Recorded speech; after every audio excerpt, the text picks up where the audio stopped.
Hello and welcome to Hamad International Airport here in Doha. I'm here to experience Qatar's Boeing 777-300ER QSuite all the way to London Heathrow. Now, I flew from Doha just a few days after the new D&E gates officially opened, and it was a great opportunity to see how the QSuite is standing up to the test of time.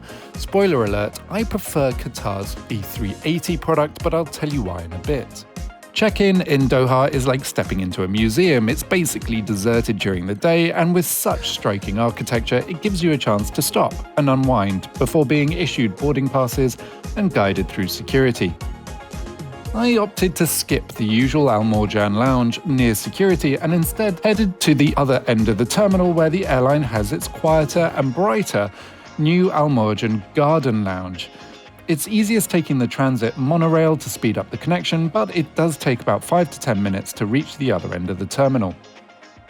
Hidden behind Louis Vuitton is the very unassuming entrance, which is flanked by glass lifts.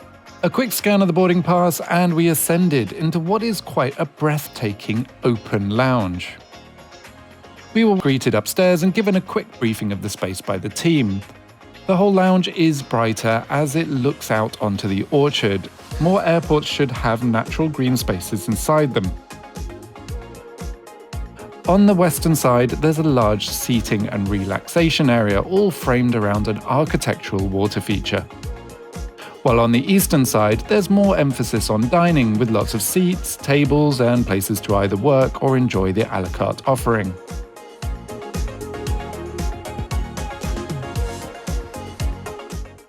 Some of my favourite seats in this space face onto the orchard and are perfect for solo travellers. Being Qatar Airways, there are also lots of amenities on offer, including a children's room complete with pool table, playstations and foosball. Deeper into the lounge, there's also its very own gym and massage area should you need to de-stress before your next leg. There are also private family rooms should you need them. Hidden at the end of the lounge, there's also a Dior spa area for some truly 5-star pampering. Sadly, I didn't have long enough to enjoy it fully, so we had to grab our stuff and make our way to the gate, where our 777 was patiently waiting for us.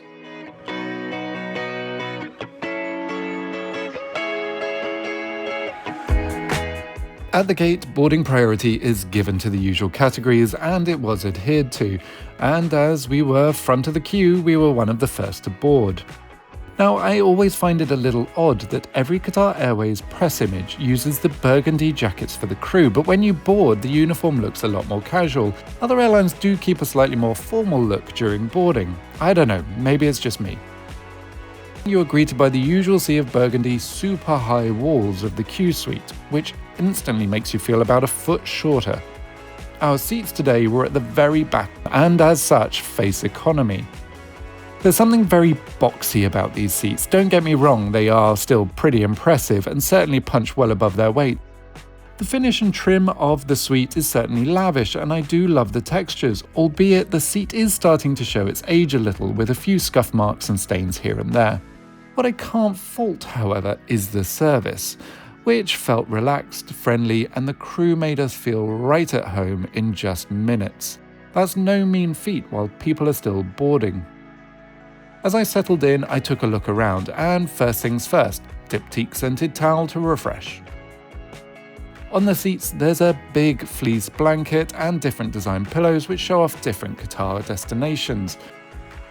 You are also offered pyjamas, which were F1 branded on this instance.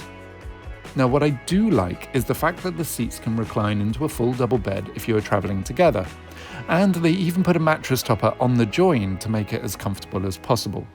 In front of you is a large high-definition screen and massive bifold table. You'll never go short of work surfaces here. The boarding ceremony continued with dates and Arabic coffee.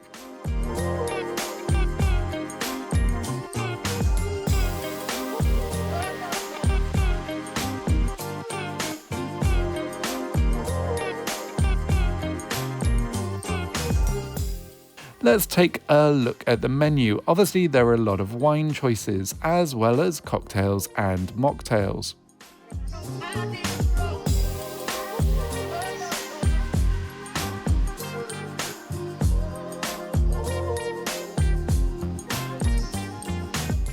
The all-day dining was also pretty impressive, and because it's out of Doha, they have a little special treat on certain flights. Stay tuned for that.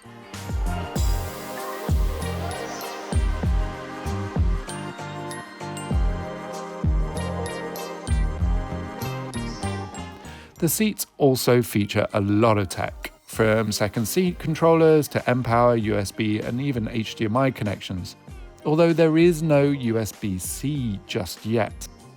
In the seat controls, there's also a Do Not Disturb function. The entertainment on offer is pretty much the same across the fleet, and the system was filled with entertainment, certainly enough for those ultra long-haul connecting flights.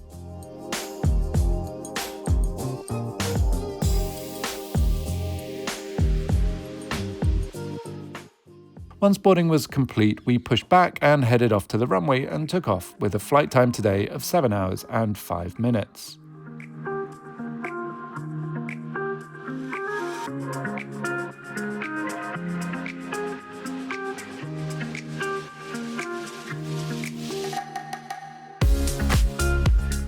After takeoff, I reclined the seats, or at least tried to. Within 10 minutes, the crew were coming around with after-takeoff drinks. I'm always impressed with Qatar Airways' approach to service, and this is a good benchmark for others to follow. The additional snacks were a lovely touch too. I'm not sure if there's a proper service design in play, but when you are facing the rear, you have no idea when the crew are coming to see you, so it's always a bit of a shock when they arrive.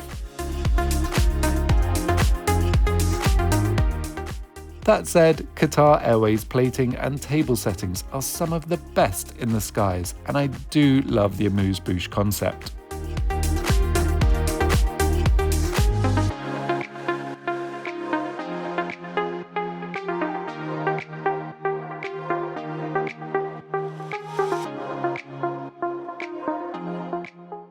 And that special something I spoke about earlier? Qatar Airways offers caviar service in business class out of Doha on a few key routes, and it's a lovely touch. And while I don't think it's particularly necessary, it certainly elevates the carrier above its competitors a certain notch.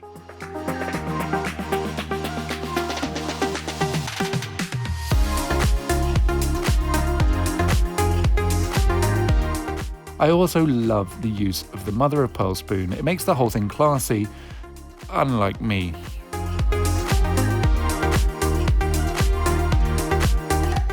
After this, I opted for the Arabic meze, which is a staple in most Middle Eastern carriers, but Qatar Airways knows how to do food presentation. These just look delicious, and they tasted great as well. If that wasn't enough, I then opted for the main event, Qatari chicken jarish, for an authentic taste of Qatar. It was beautifully seasoned with a fantastic punch of Arabic spices.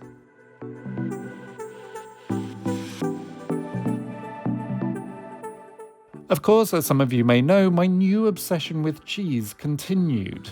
Albeit my taste buds are still getting accustomed to some of the more powerful flavours, you have to admit, this is a very generous portion.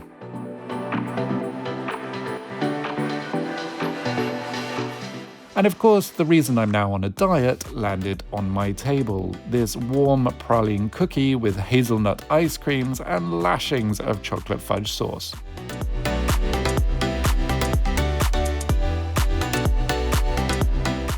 During my filming, I noticed that the moving map really lets Qatar Airways 777s down. It's one of the older generations, meaning you can't interact with it. Banquet complete, I headed to the toilets, complete with diptyque amenities, where I was happy to change into the F1 branded pyjamas.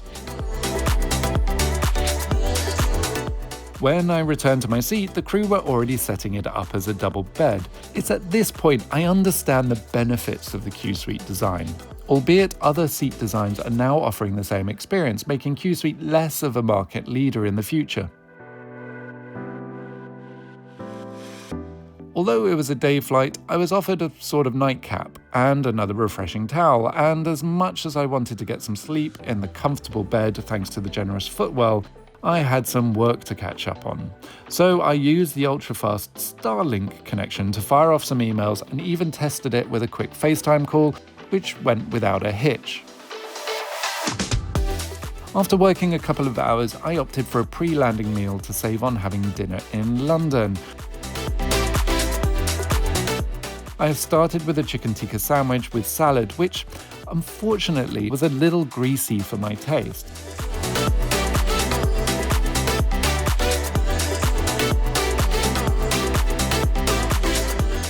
But the afternoon tea certainly made up for it. This is really stunning presentation. Yet again, bravo Qatar.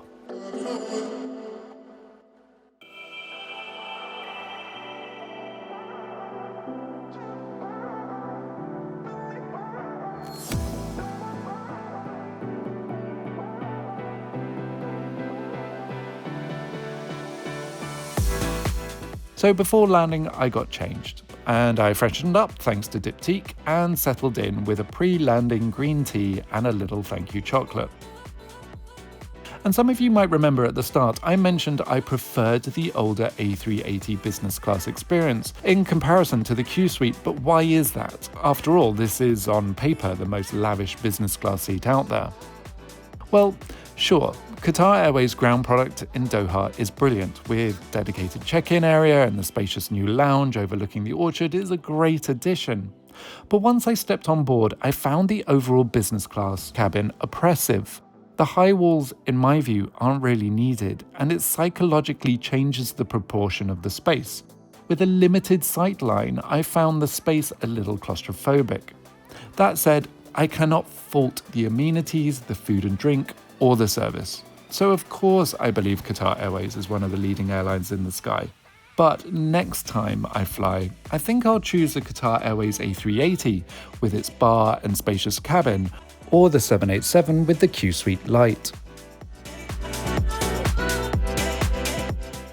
In my last video, I divided opinion by asking which aircraft you'd like to fly, but now that you can see both experiences, I'll ask again, which would you choose and why? Let me know in the comments, and please do subscribe. Until next time, safe flying.